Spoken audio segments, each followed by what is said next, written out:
you know, you can come over. And I said, okay. And I didn't have any red flags yet, but when, you know, he sent me his address or whatever, he had just got done with he got called out for a run, so it ended up being later than expected. So he got off the run, I went over to his apartment, and I knocked on the door, and no one answered, so I called him. And he said, just let yourself in. So this was my first red flag.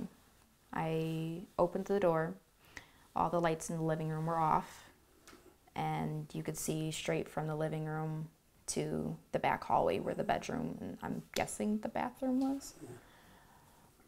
And you could see a light on coming from the bedroom.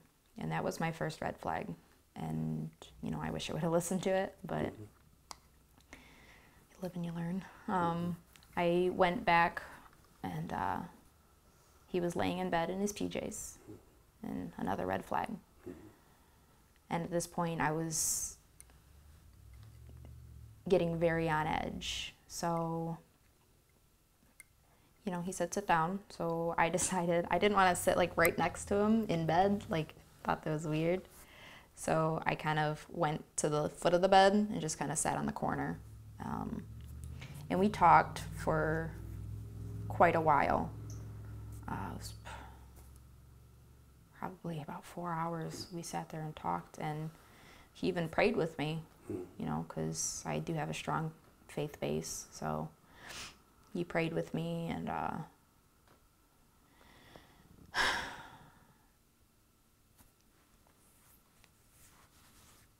when I decided that, you know, it was time for me to leave, he obviously didn't think the same. He grabbed my arm, and that's pretty much how it went. And when it was done, he asked me if it was good for me.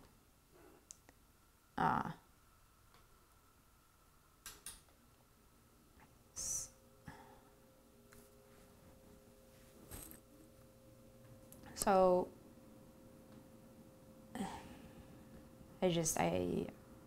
I couldn't say anything. I was such in a state of shock. I didn't know what to do. He held you against your will. Yes. You know how there's fight, flight, or freeze. You know, he is a 300 plus pound man. I froze. And, you know, a lot of people say, you know, if I had ever been put in that situation, I would have fought. You don't know what your body's going to do until you're in that situation. I always thought that if this ever happened to me, I would be the one who just fights tooth and nail. You were afraid you'd be harmed. Yes. Yeah, he 90 pounds against a 300-pound man who wants what he wants. So that was that's where a lot of the almost shame comes from.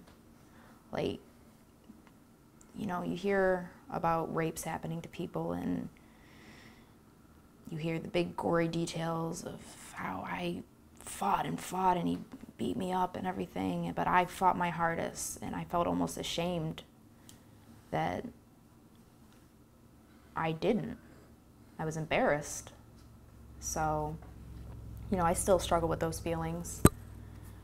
But you were sure that if you began fighting, Absolutely. you'd be seriously harmed. Absolutely.